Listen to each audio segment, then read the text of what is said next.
کے نبی سے پوچھا گیا کہ اللہ کے نبی پھر کیا وجہ ہے، کس وجہ سے مسلمان تعداد میں زیادہ ہونے کے باوجود بھی مسلمانوں کے اوپر کیوں ظلم کیا جائے گا؟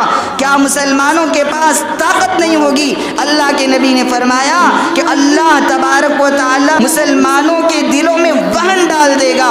پوچھنے والے نے پوچھا اللہ کے نبی یہ وہن کیا چیز ہے؟ تو حضور نے فرمایا کہ دنیا کی محبت اور موت کا ڈر انہیں رہے گا۔